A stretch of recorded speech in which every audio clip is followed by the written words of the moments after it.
It was an eventful day today. Very interesting, very eventful day today.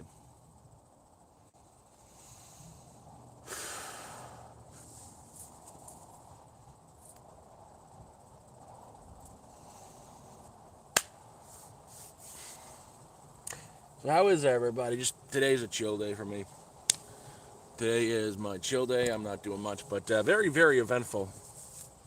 There were the police were here today. Nothing for me. Nothing. Not to bother me. Not to me. But the cops came today with animal control. Like it was four cops, animal control, and a bunch of stuff came today for the organizer. They took his. Oh, I hope you have fun with that. No, man, it was really event, man. I had to get this one out. It's finally done and over with. But a lot happened. Like four cops showed up, animal control showed up. The OSPCA, which is the Humane Society of Ontario, Ontario Animal Society of Animal Protection, showed up today for the organizer of the place, and they took his dogs away. See, he had been on a ban from producing any more puppies. His last dog, he had a dog that had three sets of puppies within like a year or something, and they came in and took the mother dog and the puppies, and the courts banned him from that because he was overbreeding and being really bad to the dogs. Well, the one dog that they took in, the mother dog died shortly after because she had an untreated head wound, and it she had a very bad infection and she passed away. This is months and months ago. This is the story I heard from the neighbors. Well, still had two dogs. They only took the mother dog away and the puppies. He still had two dogs, a white one and a black one. The white one is a year old. He's a year and a half old, maybe two, and the black one is the white one's father. The white one got pregnant and he had another litter of puppies he's been hiding, which he was court ordered not to have, and he posted them on Kijiji to sell them. One of the neighbors caught wind of that and contacted the Ontario OSPCA, and they came and his dogs because he was court ordered not to produce any more puppies. And like, what does he expect going to happen? You got a male and a female dog together; they're going to reproduce. Doesn't matter if they're father, daughter, brother, sister, mother, uncle, whatever. So the cops showed up here, like in force, going up there, and then they came around here to check on all of us, just cast to see the animals that we've got, and they loved Moose. Moose is such a sweetie, and he came down about an hour after they left, screaming why nobody texted him and warned him that they were here. So there's that.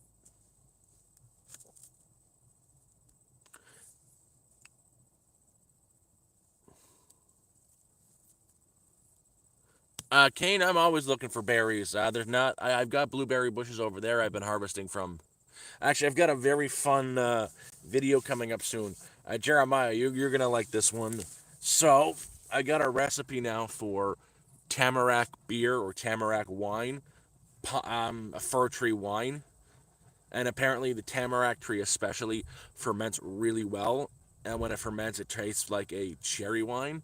That's what I'm going to be doing next. On Thursday, I'm going to buy some raw and white sugar and harvest a bunch of the Tamarack needles to make my own Tamarack wine. I got a 5 gallon bucket I got left over. It's food grade. And the lid, jam something on top of it, harvest it all, boil some of it, and put some of the fresh stuff in and let it naturally ferment. Hey, KK. So that's going to be my next little project is make some Tamarack hooch.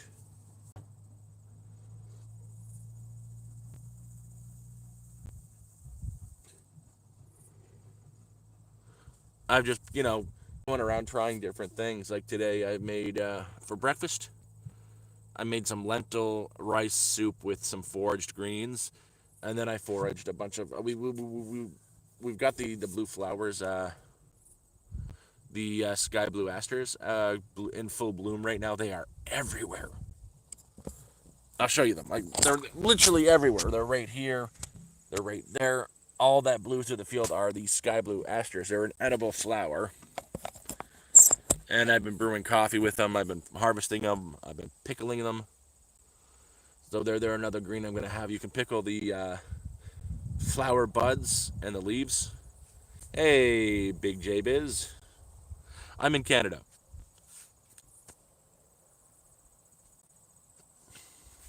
You wouldn't guess I'm in Canada, would you? So I've been doing a lot of harvesting of the greens I can find, getting ready to do a nice big pickle. And yeah, that's next on. I've always wanted to try my hand at natural brewing my own like wine or a beer. And again, I've got that's tamarack, that's pine. There's a spruce and a tamarack tree right beside each other. That small one is a spruce right behind there, and the larger tall one is tamarack. My goal for Thursday, Friday is to start doing my own little alcohol brew. Oh, sir, I'm not gay, but what would it matter if I was? Only very immature people try to use gay as an insult.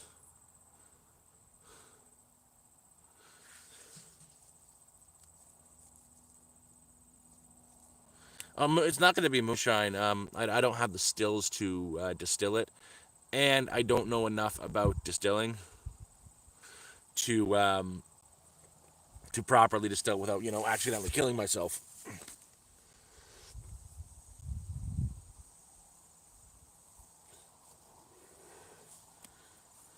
Again, only people who are very immature and have the mind of a 10-year-old use gay as an insult. Yeah, no, I wouldn't try to distill my own hard liquor because, one, the risk of explosion is real. Two, I don't have the experience doing that, but if I do a simple brew, come on. Canadian, eh? I don't have the experience to do anything but a brew.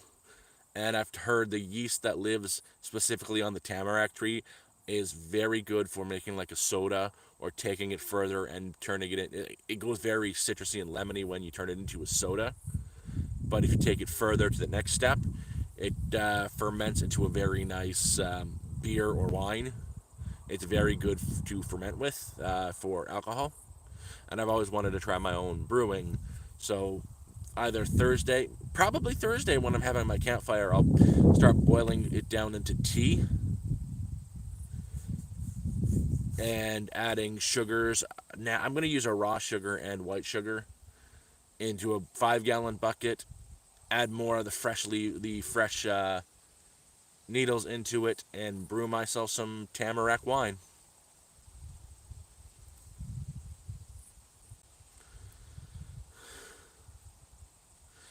Oh, how you doing, Boondock? Not me, because I'm not spending money on honey.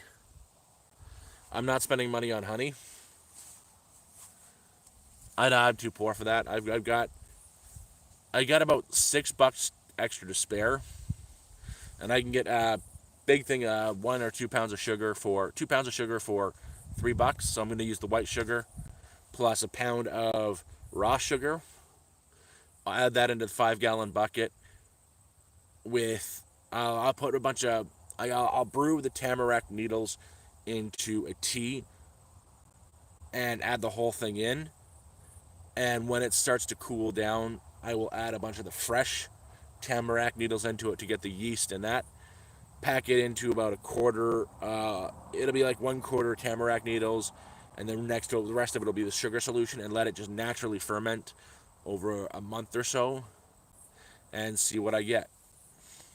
I might also go around and harvest some other flowers and whatnot to see how I can make it, but this is going to be my very first attempt at brewing. Also, natural brewing.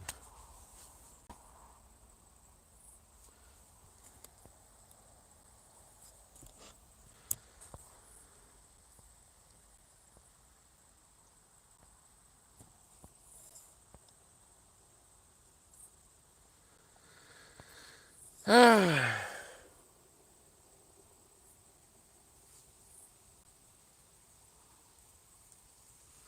you doing, Boggy the Bog Monster?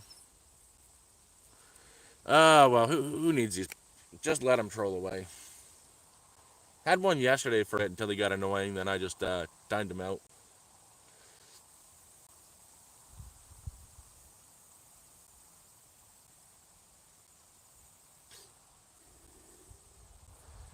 But yeah, that's the plan. I've got one spare 5 gallon bucket I don't have a use for yet, so that's what it's going to be with the lid. And I'm even planning on like I don't have the hydrometer for it, so if you know what a hydrometer is, it's for brewing. It's like a chamber with you fill this with water. It's an airlock. So I'm just gonna fuse a bottle cap to the top of the bucket's lid, punch a hole through it, fuse them together, and put a balloon over it. So instead of the airlock, it's got the airlock instead of the water lock. And I might actually harvest some of the blueberries and other berries I have for the sugars and whatnot for the wine I'm gonna make.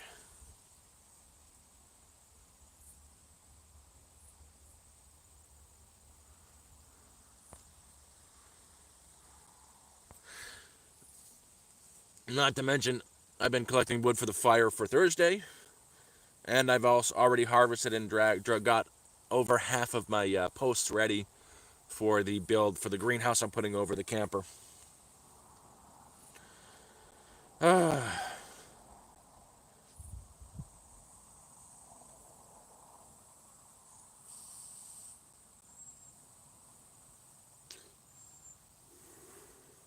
Yep. Oh no, they're coming in hard recently, but who cares? They're only hurt. Trolls are only harmful if you let them get to you.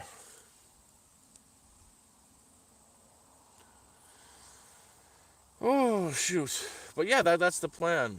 Like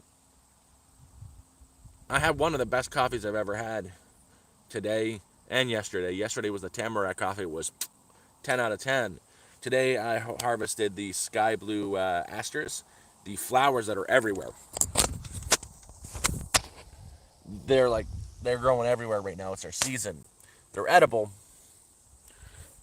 and I've been harvesting them to pickle them for you get your vitamins and whatnot from.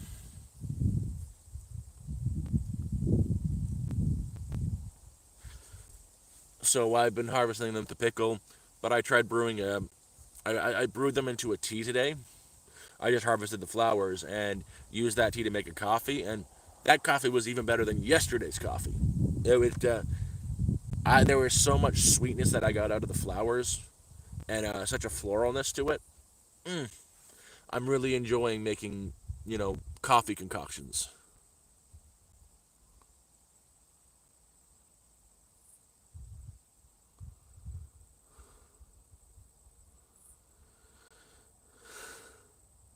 Probably Big J, but I kind of want to eat them instead of drying them out and using them as a tea.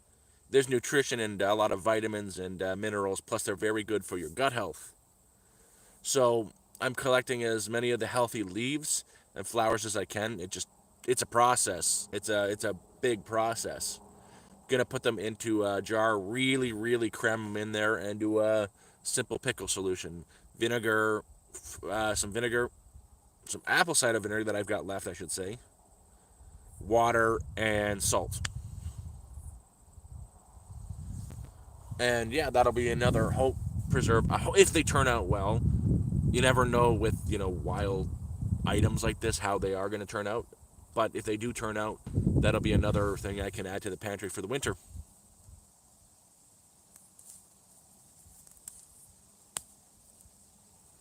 We do get dandelions up here, but it's not the season for them. This time of year, they're very bitter if you do find any. In the early spring, they were everywhere here, and I was eating pretty well good with the greens, so I was frying them. The pickles, we're at like week 1.5 of the pickling process, minimum 5 weeks. They're all currently stacked up in my shower in the camper. So the big 5 gallon jars are all in the bathroom, just doing their thing.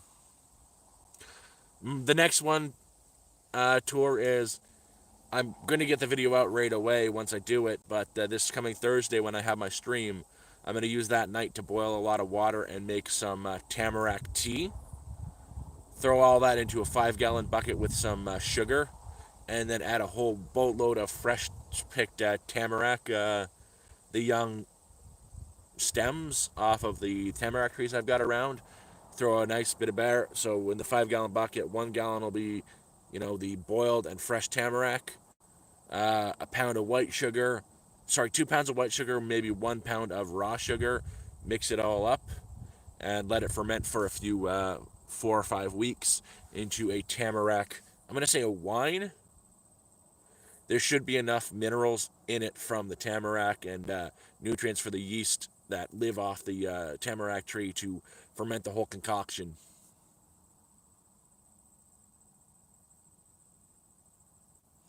Enjoy work, man. The garden, complicated. The cabbage I had in the garden is dead. It's dead as deading be. I'm gonna get a few radishes and beets out of it. I've got about 5 or 6 black radishes still alive and growing, and maybe 4 or 5 beet plants still growing, but everything else is dead. Last night we had frost, so anything above ground that's leafy vegetables, they died. Like last night was a frost night. It went down to 2 degrees. We could have had snow last night. That's how cold it was. But the rest of the week it's above 8 overnight.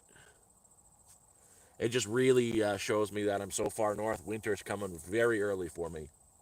Heck, I've even seen some of the leaves behind me starting to change already.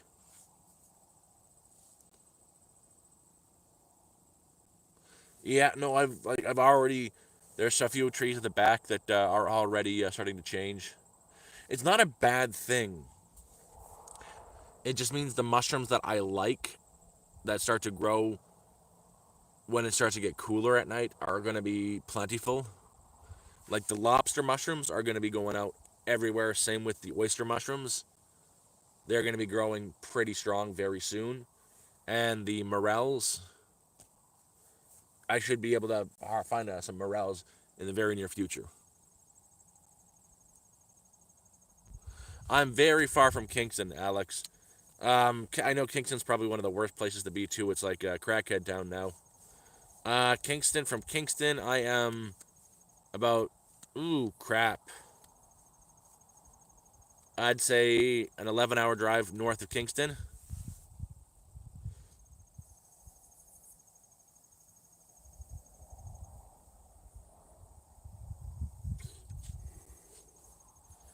Easily 11 hours north. Um, even further up north from Timmins, about an hour and a half drive away from north of Timmins. Oh, well, that's Big J. That's because where I am, I'm so far north. I'm so far north. Like, even the sun is different. I think down south where you guys are, it's dark by like 8:45, 9 o'clock. We still have the 9:30 sun. Do you need me?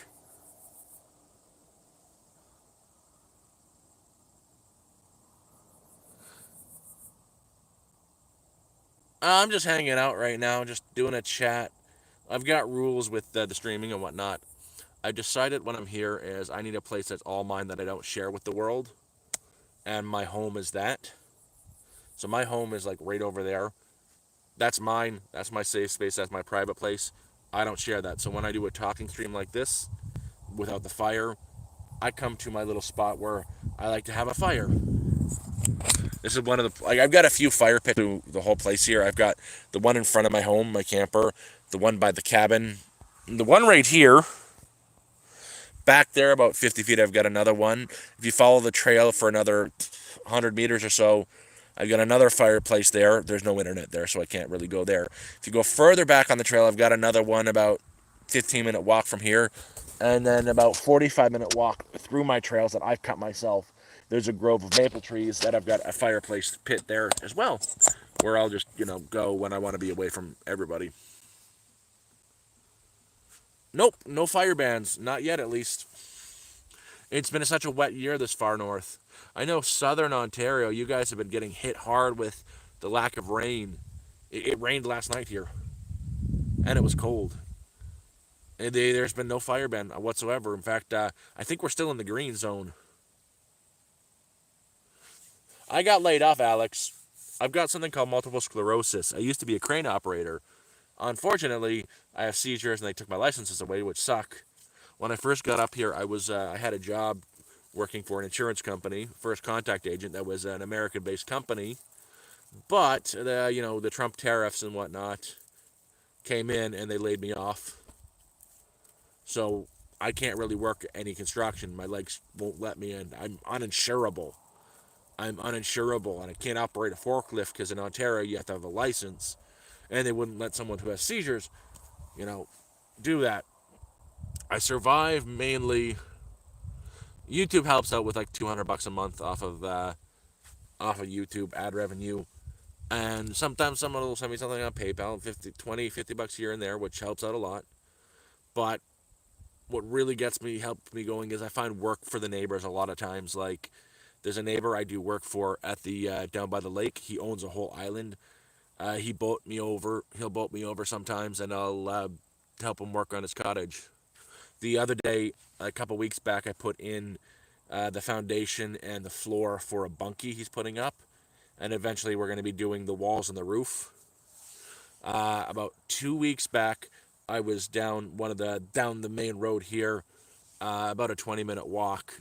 There's a guy who builds tiny homes for a living. He needed some help putting the solar in on the roofs, so I put the rails in, set up the solar panels on those rails, drilled through, wired it to the charge controller, to the inverter, to the batteries. I got a little bit of money off of that, so that was fun.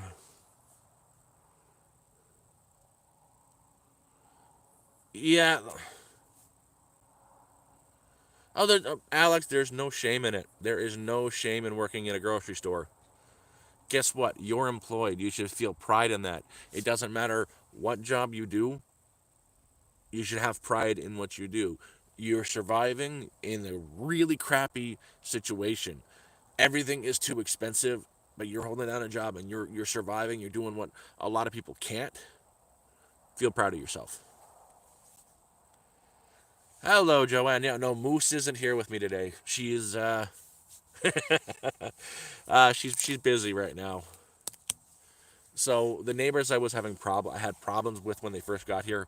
We've buried the hatchet, and they got the cutest. Like she got 6 kids, and her not her youngest kid. I think she's like close to the middle. She's like 9 years old.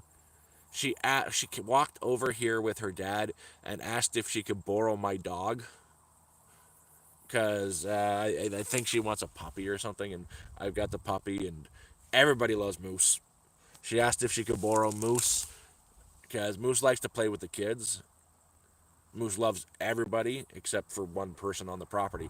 Moose doesn't like the organizer. Like she'll bark at him and run away from him. She does not like him. She loves the kid. So the kid walked over to.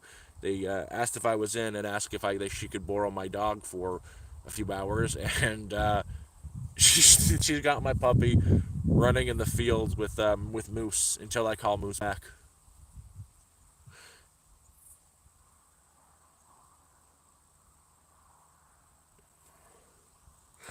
Not TR signal. Yeah, where are you? If you're in Ontario, I understand that the job market is shit in Ontario. I uh Moose wanted to go play anyways, and it's helping me out.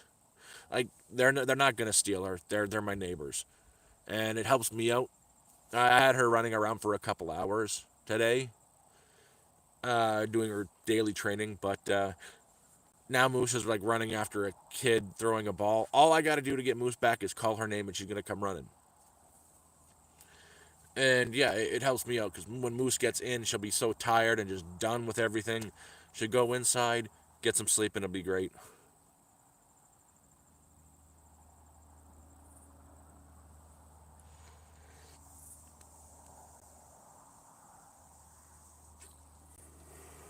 See, I want Moose to be a little bit friendlier with people. I don't want her to be scared of people.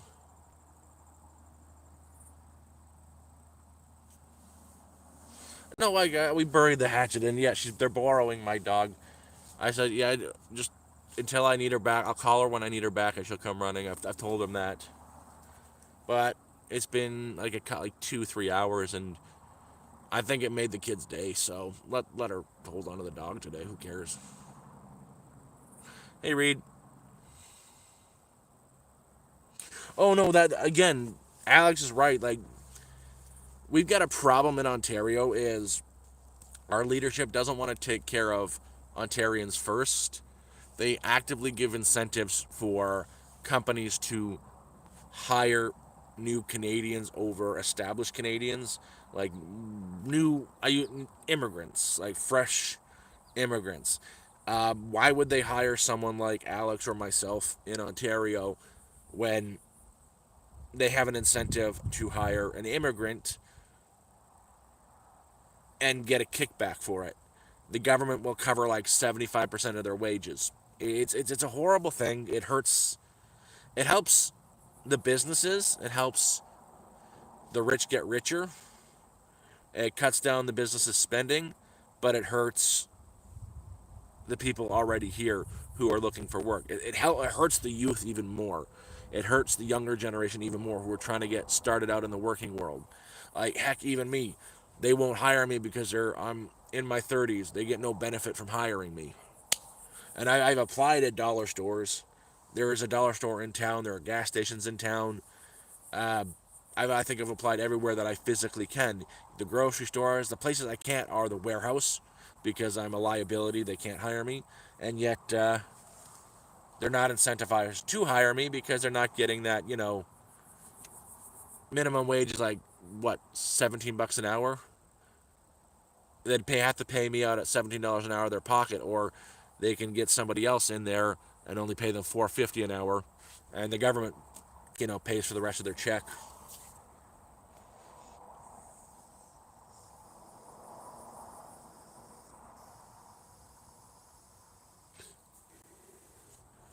Yep. And Moose is a good dog. Once I call her, she'll come back. So basically, how I've been surviving is, you know, YouTube saves my ass. I'm waiting for the check to come in on the 21st so I can get some shopping. Every single dollar, like, I've got a PayPal donation link in my bio. Not trying to say anything, but every dollar I get there goes for long-lasting supplies, and I do spoil my dog sometimes. Like, I'll buy her a bunch of toys when I've got it, but majority it's going for longer lasting supplies to make it through the winter. But as it is right now, I have a delivery of wood coming in September, at the end of September. I have the wood burning stove ready to be put in on the outside, and I just have to build the greenhouse around it. I've got all the poles ready. I only have like 10 or 15 more to bring back. Dig the holes, plant them in the ground, bury them, put the supports all around it. When those are in, I'm done. Once the supports are in and the roof is built, all I have to do is wrap it in the greenhouse plastic, which my neighbor had 2 rolls of it, and it was 450 feet of greenhouse plastic, like 100 yards of greenhouse plastic, and I appreciate that, Alex. So that's what I'm doing this winter. Is I'm going to build a bubble around the camper to, so the sun goes through and heats up the inside, and during the nights I just start up a fire, keep the outside of the camper warm, so it keeps the inside of the camper warm. Plus I've got the propane when needed. I should be good. And after the winter, sorry about that. After the winter is when we'll build this proper structure.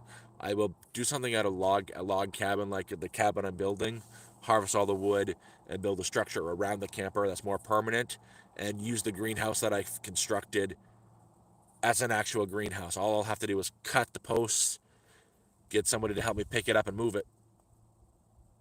That's a 4-person job, and it'll be turned into a proper greenhouse right over my raised bed. Get some stacks and actually be able to properly grow stuff.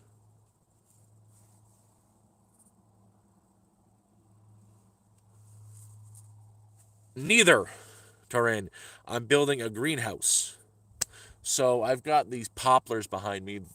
The wood that's directly behind me is dogwood, but I've got these 40-foot poplars growing through all my backwoods. I'm gonna cut them, plant them in the ground so they're about 12 feet high above the camper. 4 on one side, 4 on the back side, 3 on the each other side. Put some guideposts between them, 1, 2 guideposts, a proper roof, and wrap that in the greenhouse plastic. So I'm building a greenhouse around my camper, and that should help keep the area nice and warm.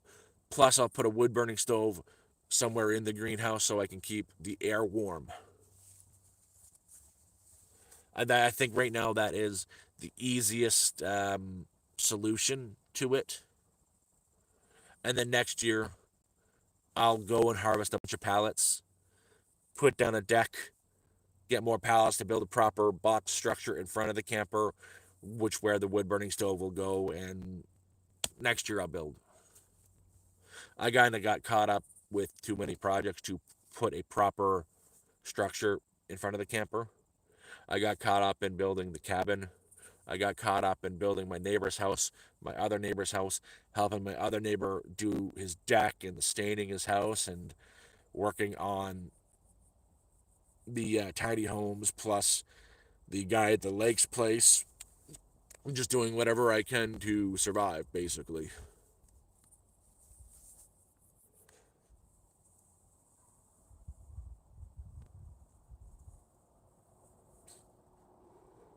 Plus all the fishing. I've done a lot of fishing. Uh, I want to say technically I am off grid, but I'm not really off grid. I've got a lot of advantages that are most off gridders don't have. I'm in an area where I'm not the only homestead person up here, so I've got a neighbor. One neighbor, he's year round. The other neighbors are year round. That neighbor's year round. That neighbor's year round. Plus, there's 6 neighbors up the hill that are year round. I've got a community here, so I can't really say, oh yeah, I'm a bushcraft wilderness survival expert going at it alone, because I'm not at it alone. I've got a community of people around to support each other, because I can't get around by myself. I've MS. I'm not allowed to drive. I can't make it to town by myself. I've hitchhiked a few times and it sucks. I don't.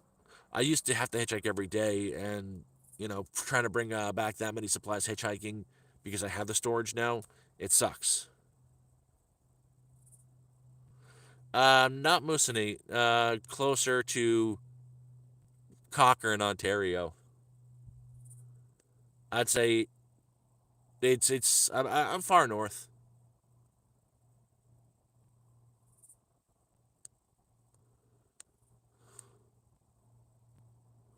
I could never be a vegan. There's a reason why I use that slingshot as much as I do. I've had to switch the band now on it because with all the practice I did and all the times I've been using it to continue practicing and hunting, I wore the first band out.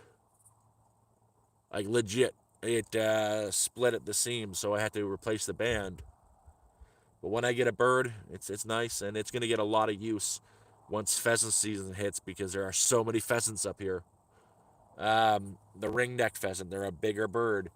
I want to get at least 10, 20 of those to smoke over October and get them in storage. Plus, once moose season hits, the neighbor over there has the gun license, and we've got the moose tag. Plus, he's got the hunting license. He's gonna take down a moose. We're gonna go off to the crown land with him, and where I'm gonna gut it. I'm gonna skin it for us, and the 4 of us got a moose tag together, so we'll split that.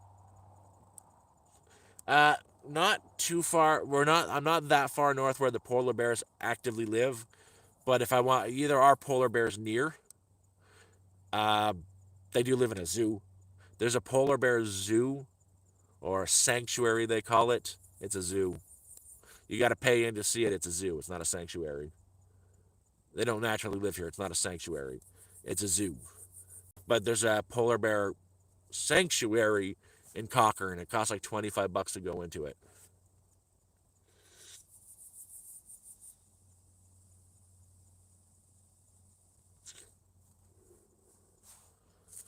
Moose are between 700 and 1,400 pounds of meat. That's split four ways. Once I get the smoker up, smokehouse built, smoke the crap out of it, it'll last all winter long. It's going to be a lot of meat. And that'll hopefully keep me going if we get a moose. It's not a guarantee. I'm like talking.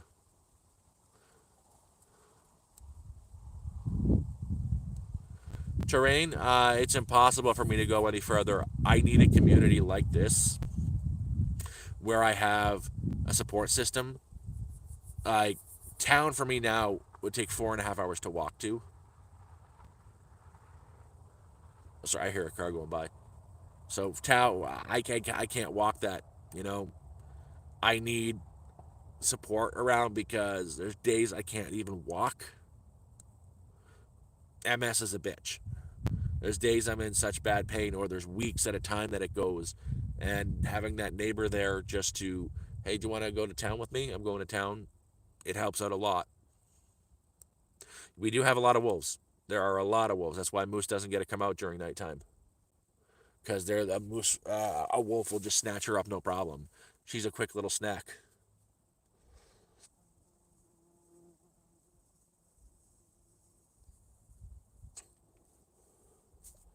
Oh, look at the humble honeybees. There's a bunch of honeybees. You know the fat bottom bee.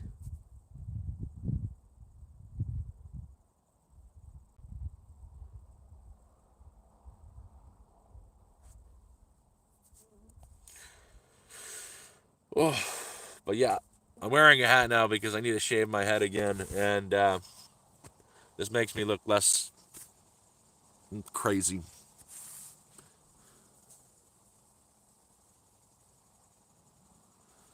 Uh, oh, you said you're in Kingston, correct?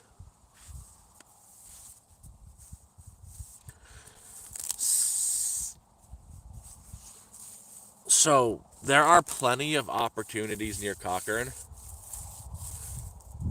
for work, and if you were to go to Cochrane, you can buy a piece of land in the town of Cochrane and get a job at the warehouse for like $30 an hour.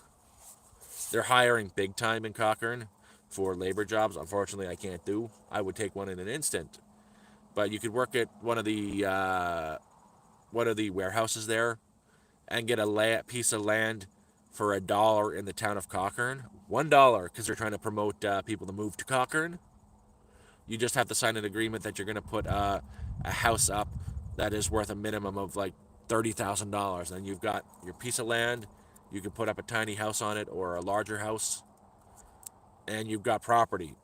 You should consider looking at Northern Ontario to live. They are trying to bolster it, and there is a lot of work in factories and whatnot up here. Or even look for off grid communities in the area. There are more than this one up here that you can, get a camper or build yourself a cabin.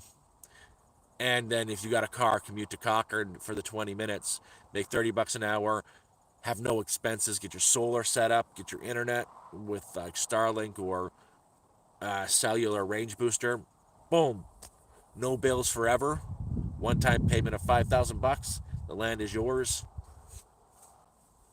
And even if you lose the job, you'll never be homeless. Like that's the one good thing is I went from homeless being scared in the woods to this where I'm safe and this is mine forever. I might not have $1 to my name right now, but I know I'm not going to get kicked off this land because it's licensed to me for life. I know no random person's going to stumble upon my home and burn it to the ground or knock it down or try to beat me up, or the police aren't going to show up to chase me off or search me and take all my stuff, throw it on the ground and damage my crap, and no one's going to come by or steal my food and smash it on the ground because they can and they're assholes. True story, by the way, happened more than once. It's safe. Oh, thank you, Nicola. Moose isn't with me right now. She's off playing with the kid. I can hear her screaming, like laughing, way off in the fields there. I'm just trying to find my groove with the videos now. I try to just show off day to day life, what I'm doing, because I'm not homeless anymore. It's just been really hard for me to transition from one type of thing to the other. I haven't been really knowing what to do, but I've got a really cool video idea that I'm going to be working on this Thursday. I've always wanted to try home brewing, and I want to try like the ancient way of home brewing, where you're not adding any of this fancy yeast into it. You're hoping for the best. So that's the plan. Is I'm going to harvest a bunch of Tamarack sprigs, the pine sprigs. They're not pine, but they're Tamarack. I'm going to boil it all down to a tea. Throw all that with the leftovers into a 5-gallon bucket. Throw a bunch of fresh ones in once it cools down with some raw sugar, some white sugar, and let it ferment for a few weeks. See what happens. And try making my own little wine that way.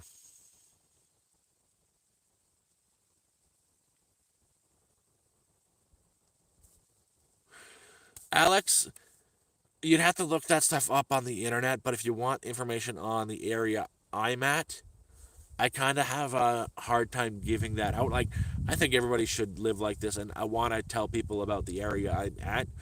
I just also don't want to dox myself. So it's kind of hard. There are places. I'd say you can send me an email, and I can talk to you more about it. If when I suss you out and I feel cool about it, I'll give you the information so you can contact the organizer and find a way to do it. But look up Cochrane, Ontario. There are a lot of jobs at the mines and the warehouses. Hey, John, how you doing?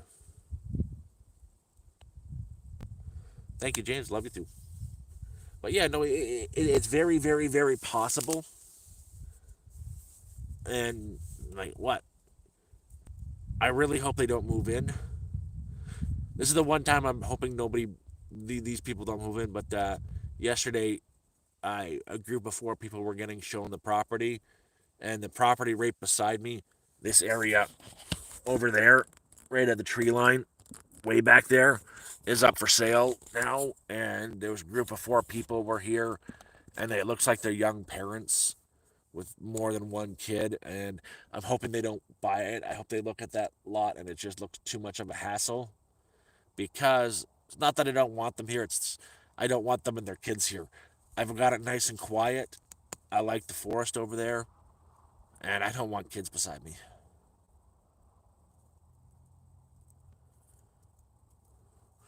If I had the money right now, if I had 5 grand in my hand, I would go up to the top of the hill, march up there, and buy it myself, just to keep everybody away from it.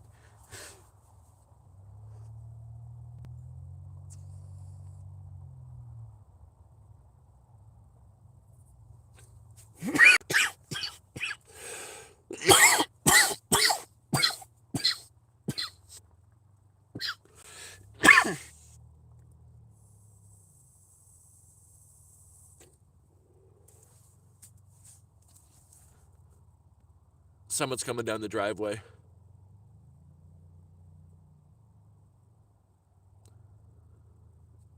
It is 6 p.m.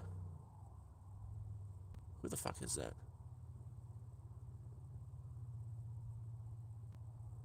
Oh, Aubrey. No, no, no. It's not Aubrey.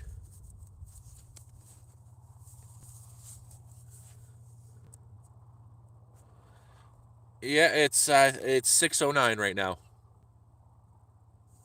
Yeah, no, like I want the quiet. Like the neighbors that way have kids. The neighbors over there have kids. The neighbors right there have kids. The guy right in front of me doesn't have any. Beside me doesn't have me. Not the lot here, it's empty right now, but the lot beside it, Corey has no kids. The lot in front of him has no kids. The lot right beside this guy, she has no kids. She hasn't been here for months. She might be coming up this year, but probably not. The one beside him, he just comes up here to motorcycle, dirt bike. That lot up there is empty. The guy over there has kids. They're loud. It's all dead.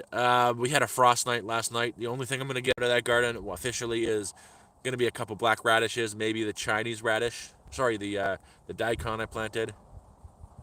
Black radishes 100%. The horseradishes definitely, but all the cabbage I planted, they're not gonna grow. The beets might grow, but I'm gonna have to have a greenhouse to grow in if I want anything decent.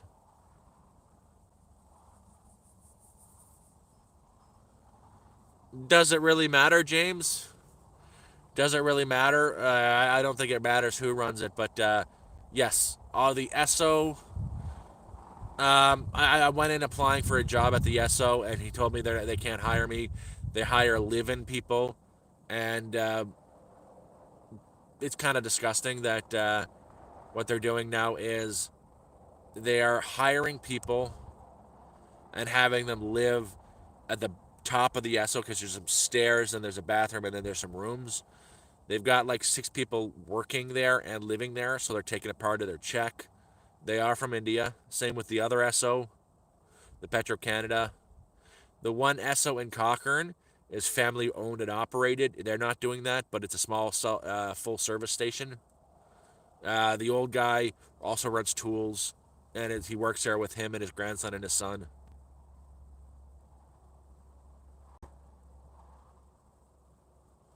Yeah, I'll figure something out with that though. I know it's gonna have to be a greenhouse, but there's always next year. Always next year. I know what I have to plant is sunchokes.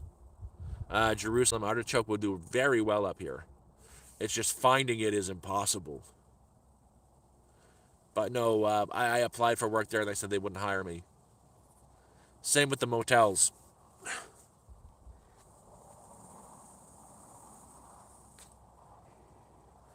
What they want is to get somebody on the immigration contract, so they're contracted to them, and they have to live there.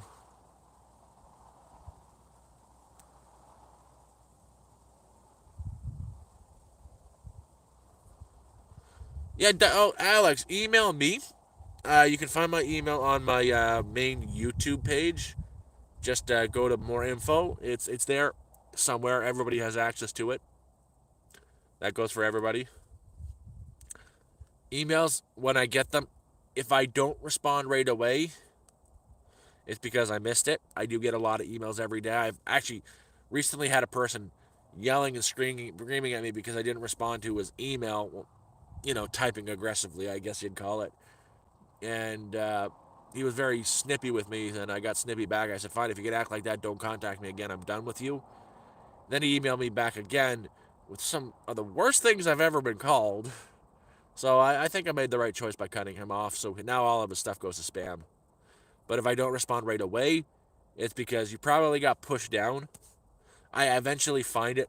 I take a day to go through every last email, but I get a lot of emails.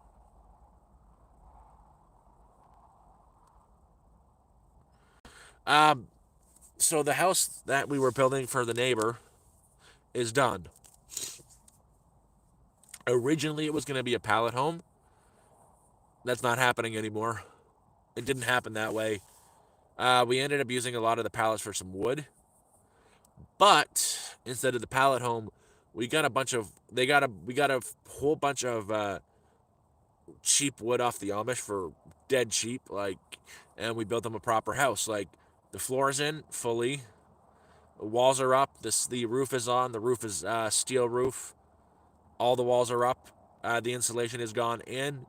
He just has to close up the sides, put some particle boards on the inside, and close the insulation in, and it's completed.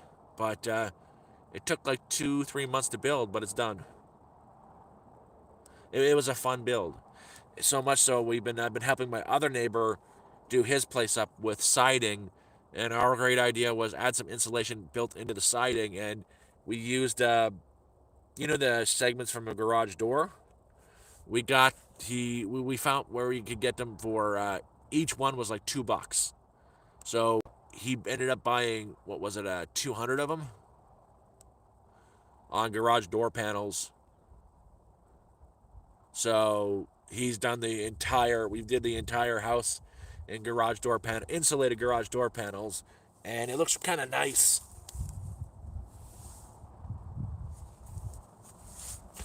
They don't have they have one storefront, an Amish storefront, but you don't really go shopping there.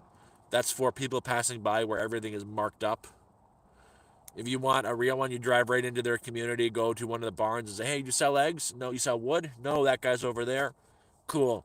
Where can I buy some meat? That guy down the street, turn right, 3 farms over. He'll sell you dried meat. That's the best way to do it, where you just talk to the guy who made it himself, and he'll give you a price, and you say, oh, that's cool. Can you go a little bit lower? No, that's the lowest I can go. Okay, cool, deal. That's how you get 50 eggs for $5. Is directly talking to the Amish farmers. Sorry, the Mennonite farmers. So, Nicola, the plan right now is I was going to build an attachment to the front and have a wood burning stove in there. That's not going to happen. It's too much for me to build right now.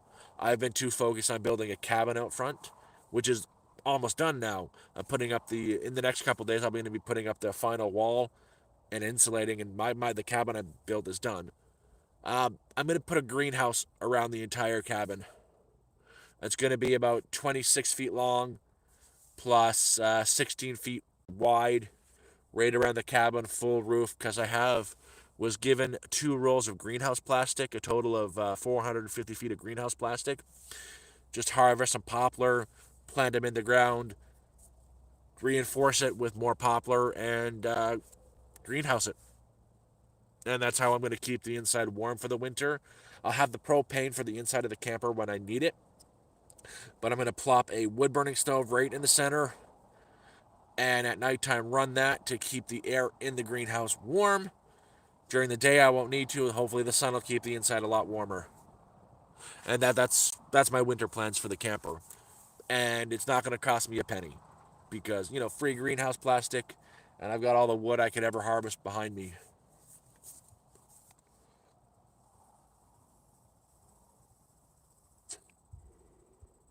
Next year I'm going to build, though. I'll put the attachment, the addition on next year, and move the greenhouse off of that and use it as a greenhouse the year after. It's still there.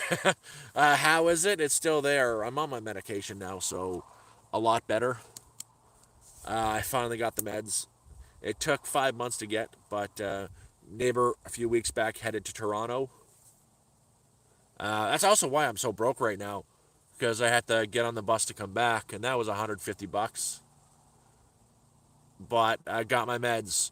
I paid for them back in March, April, beginning of April-ish. Paid for them then. Hatre tried to ship it. They wouldn't send it to we've got no mail delivery here. It goes to the Canada Post. Canada Post couldn't sign for it, so it got bounced back.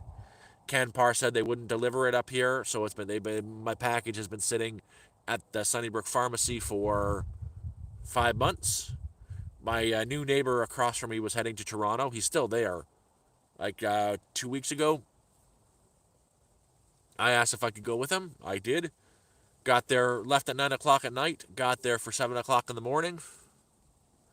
Went down to Sunnybrook. Met another friend of mine who lives in near Coburg, down at Sunnybrook Hospital. Signed some paperwork with her at the pharmacy at 9 o'clock in the morning. So she can pick up my meds for the future. But, picked them up. She drove me to Scarborough Town Center. Got there for like 9:35, and the bus left at 9:45. So It was a solid 24 hours. I got back for 9:30, so it was over 24 hours of traveling and picking up meds. And high.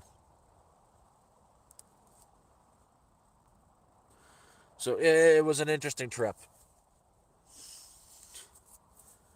It's done, and I've got the next 4 months of medication covered because my doctor's awesome. He quadruples the dosage up for me for my meds, and I've got a pill splitter. So that 1 month supply is 4 months supply because my doctor's freaking awesome. Saves me $800. What? I'll have to buy it once every 4 months instead of every month, and that makes it so it costs me $200 per month instead of 800. I'm fine right now. As long as I have my meds, I can walk no problem. How is it progressing? I don't know. I can walk right now. The headaches aren't too horrible. I think I am pretty stable, fairly stable. That's how it's progressing. Not quickly. It's not fun without the meds, but heck, it's the last 2 weeks have been phenomenal for me since I got back on them. So I'm not crying in pain every day, all day, nonstop. I'm in too much pain. Um, it's like I lose a lot of motor function in my legs. I can't lift them up. I have no balance. Plus the pain. It feels like they're getting, electrocuted and crushed and set on fire and pinched and poked and prodded. They're constantly spasming. Not so much, and I've got no balance when with them, without the meds. It's I kind of end up walking like like really like from side to side. I'm almost like sweeping my legs back and forth, like I'm shuffling without the meds. But with them, I do a lot better. I can lift my legs up without pain. Um, who knows? I'm not thinking that far ahead. There might come a time where I can't walk anymore, but I'm not thinking about that. I've known people, there are people out there who have had MS for 20, 30 years, and they were able to, you know, walk. It never really got to their legs, so that could be me. I'm trying to think positive and stay positive about it. But in the worst case scenario, and I can't walk anymore, and I start to go blind and lose my vision, I'm going to take MAID. Straight up, I'm done. But if I start not being able to walk, worst, I would consider assisted living.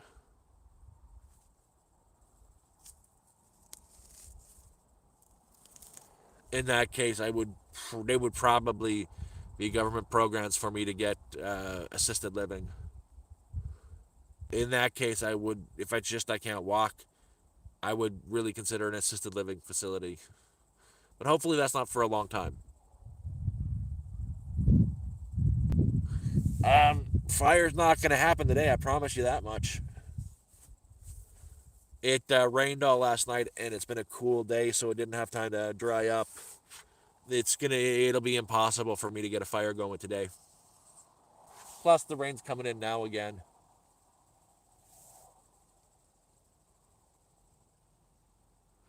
But there is going to be a fire this Thursday. I'm going to be collecting I want to collect a total of 5 more baskets of wood, which will go along with the 10 I've already collected. That'll give me about 5 hours of burn time. But the kind of fire I'm planning on having this Thursday, I'm not getting a 5 hour burn time out of it. I'm going to get like 2 hours maximum. It's going to be one hell of a big summer blowout bonfire. Going to have the flames like 10 feet in the air. Fire. I'm going to be dancing around the fire going ooga booga, ooga booga. It's going to be insane.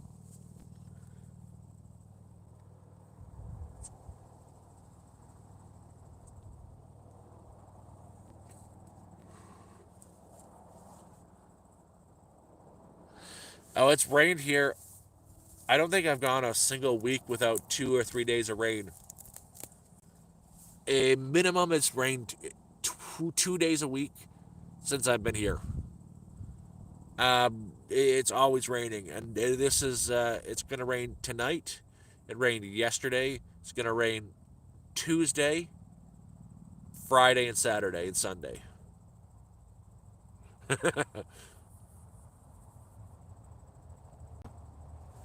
No, that's the next bonfire I'm going to be having is the Thursday, and I want it to be a big one.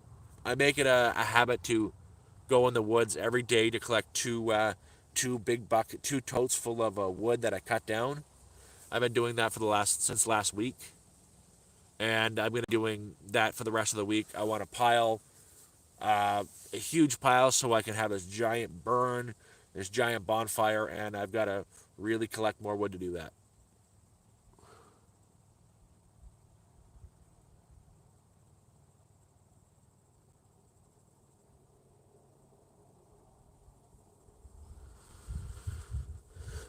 Nicola, I would love to be able to offer that to someone, but I don't have a bed I don't have I don't have enough food to feed myself. I am out of supplies, and it constantly happens around this time of the month. I'm currently waiting to get a payment in so I can get a supplier run. I've been out for what? I've got all I got left right now is lentils and rice. I have to do a resupply, and I got $180 to do that this Thursday, and I've set aside $6 of it for sugar and $6 of it for 3 beers. What if I can find a way to start making more money? Yeah, I might have some work coming up during October. I was talking to a guy who owns a hunting supply store. He sells guns and stuff for hunters who do the crown land hunting and ammunition and other stuff, like I was doing in Sudbury. And he needs somebody full time for October. So if that comes through, once the season start opening, that would be really nice. That would be really, really nice. Because 5 months of that, I save every penny I get for 40 hours a day, 40 hours a week. That'd be really sweet. I would save every penny of that so I can survive for the next year. Uh, yeah, the electric bike is dead. Uh, I I know Jeremiah was right. I should not have got the two-wheel bike, but I was coming up from the lake, and then I woke up on the ground. I had a small seizure coming up the hill while I was on the bike. I guess I went back because I the back tire got bent like in two, so it's dead. And the worst part is the back tire is the motor was built into the tire, so I can replace the tire, but it's not an e-bike anymore.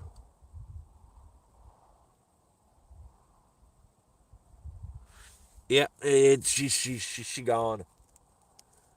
But I'm hoping. So the guy at the lake, he wants some more work done for him, and he pays cash.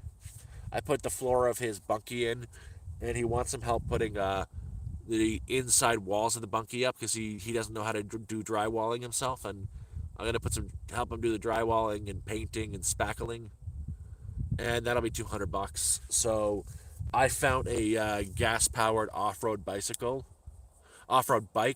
Kind of looks like a an old school bobber motorcycle, gas powered.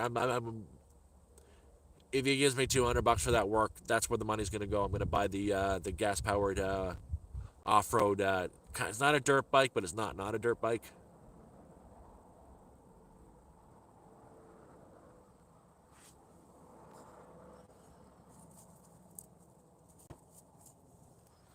Oh no, you're absolutely right, Graham. I just ended up with some bumps and bruises, some tire marks on my back. Uh, I'm lucky I didn't smash my head on the ground, but it kind of sucks that I was using it a lot to go to and from the lake. So now from when I go fishing, I gotta wait for my neighbors to head down that direction and hitch a ride with them. But it is what it is. I'll figure out a new solution.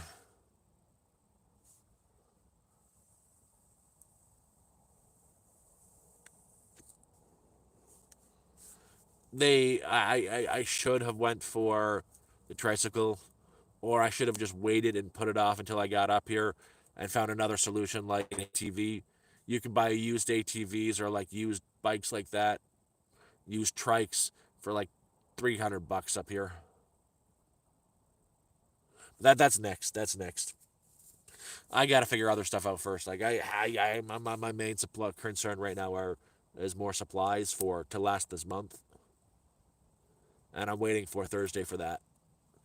Oddly enough, my neighbor's going to be heading into town on Thursday as well in the evening, so I'll go with him. He'll ride me up to town, and I'll get. I've already spent it in my mind. I'm going to buy 3 beers. I'm going to get uh, maybe 5 cans of lunch meat. That's $10. Maybe 10 cans, so that's $20. Bag of potatoes, a few bags of rice, a couple cabbages, cooking. I'm gonna get some ghee, not oil, and a couple freezer pizzas, definitely. Cans of chicken, some chipotle sauce, and that'll be enough to help make me last for the next month because I'll do a lot more fishing this month. Now that the weather's getting down, cooler, the fish will be biting again, and more hunting. I'll do a lot of hunting through September because it'll be grouse season.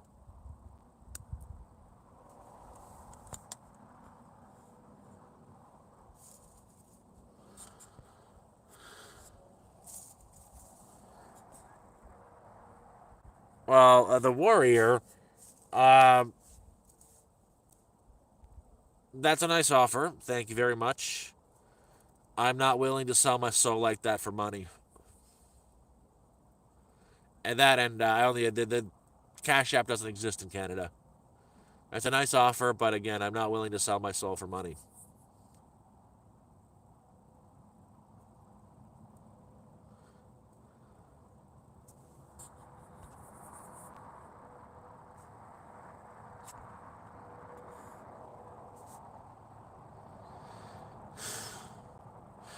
Venmo, though that doesn't work up here. That's an American thing. We only do PayPal and e-transfer, and I don't need a bottle of whiskey. I don't drink. I okay. When I drink, I have a maximum of like 3 beers, and I'm shit faced. I'm not a drinker. Alcohol hits me way too hard. Same with pot and stuff. I can't do it. I don't like being out of my senses. Not a drinker. And again, I'm not willing to sell my soul. Break my morals for any reason. But thank you for the offer.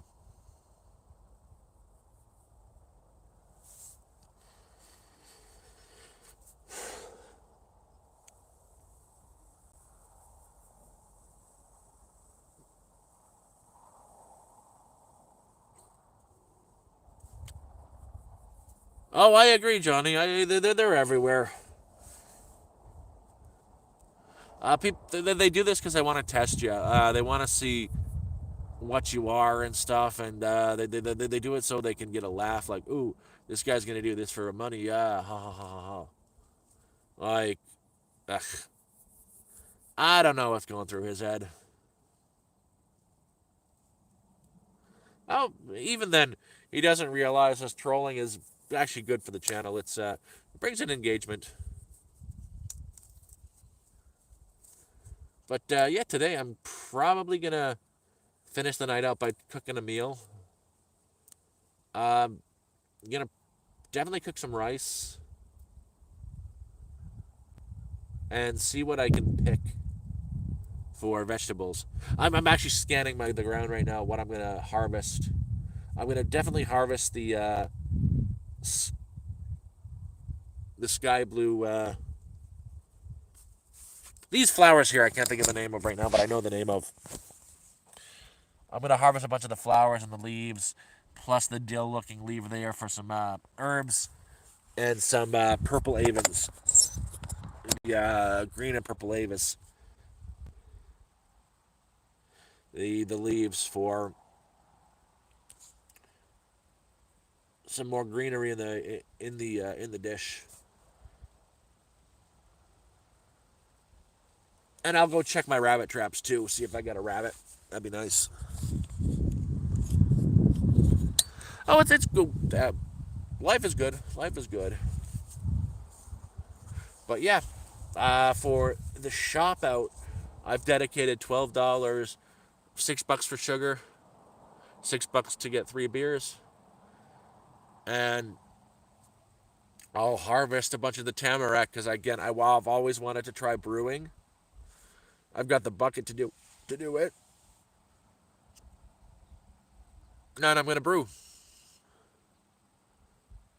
Um, I'm gonna harvest a bunch of the needles from the Tamarack trees, boil them down into a tea, fill a 5 gallon bucket up with that slowly. I'm gonna use some raw sugar and a pound or two of granulated white sugar. Mix it all up with some fresh unboiled Tamarack needles, a lot of them. So in the 5 gallon bucket, it'll be 4 gallons of water, 1 gallon of the Tamarack needles, and I'm going to let it ferment over the next few days. I am using snares.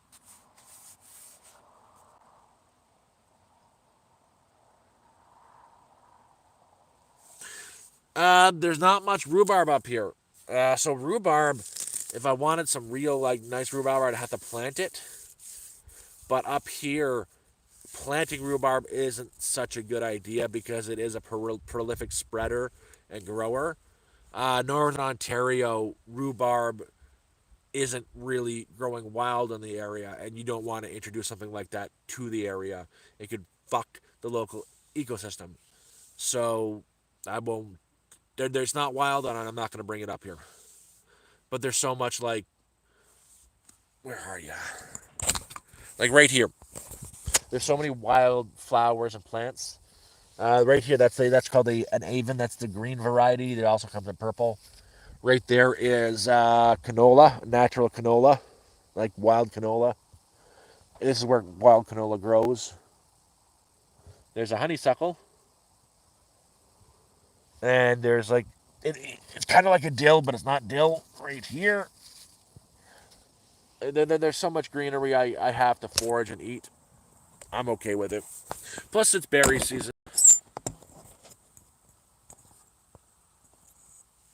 Yeah, no, I'm no Northern Ontario for invasive species is fairly untouched. We do have the Japanese knotweed up here, but even then, it's not that much, and I'll harvest as much of that as I can kill the invasive species. But for invasive species this far north, there are very few invasive species, and it's good to keep it that way.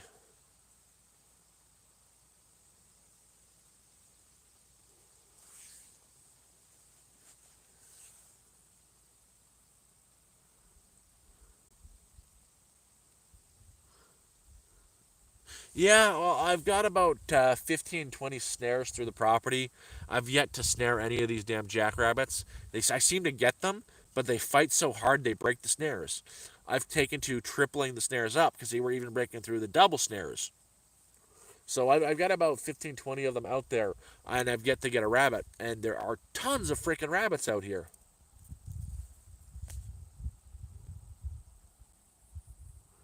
Um, it doesn't have its own real taste.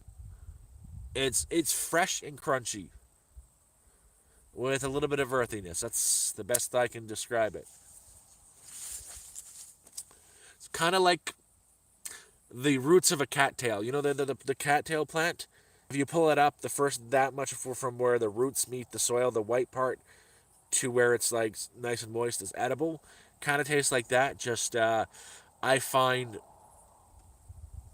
I find the cattail ends they're crunchy, but there's a mushiness and sliminess too I don't like. So if I'm going to eat those, I'm going to pickle them first. It takes that sliminess away that I don't like. But they're very similar in taste.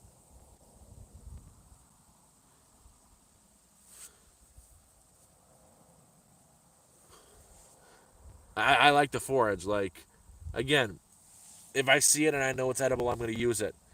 I made a flowery coffee today. It was, again, one of the best. Yesterday I made Tamarack coffee from the Tamarack. It's a fir tree like the pine tree. Just the needles are a lot smaller. It was one of the best coffees I've ever had. And today, they're sky blue asters. That's what they are. Sorry, I was trying to. They're an aster. I was trying to think of the name of this plant. This flower is a sky blue aster. I picked a bunch of the heads of the flower off like this. Filled my boiling pot up about halfway. Boiled them down into a tea. Put that into my French press with my coffee. Did the press, and it was a fantastic coffee infused with the floral sweetness. Not recently. I haven't seen the wolf for recently, but I have found a few animal, not carcasses. I suspect it is the wolf leaving it around.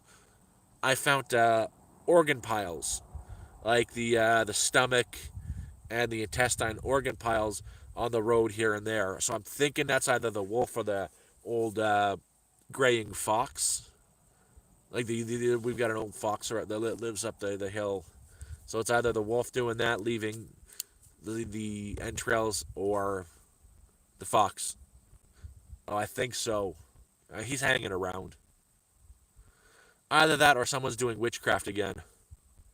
So apparently, hillbilly witchcraft.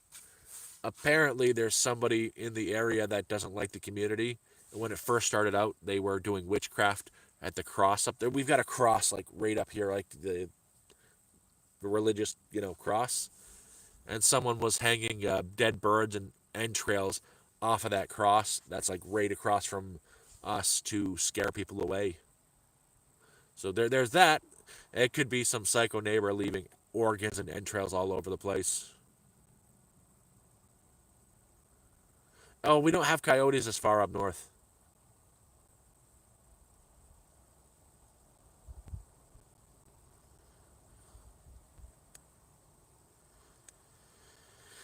Yeah. Um. It's not the problem is it's been too cold. The one plant I miss, the one invasive species. It's a very invasive species, and it's all over southern Ontario. Is garlic mustard. There's none of it up here, which is a good thing because it's an invasive species. But I miss it so much. Ugh, I got a pimple. I miss garlic mustard so much. It's so good, just pickled, cram it into a jar.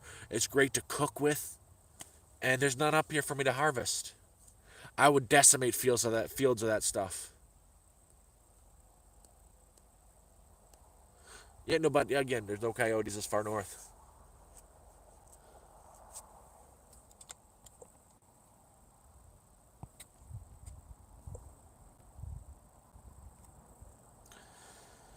Oh,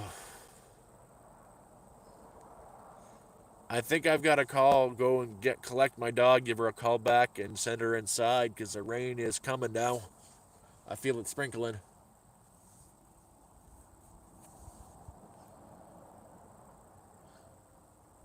Oh, just Google garlic mustard. It's its own plant, and in Ontario, it's an invasive species. You can make a pesto out of it. I prefer it as a seasoning because there is a lot of garlicky, mustardy flavor into it. That's garlic mustard. It's a very fresh, refreshing taste too. So I like to use it as the whole plant in and cook with it into a soup or a stew. Or if I'm going to just use it as a side, I will harvest the young shoots of it and pickle it. Simple pickle, salt, pepper, vinegar, and water. Let it pickle and use it as like something to go on a burger. It's good, the crunchiness and the freshness from it. Plus, it really brings out the flavor of it.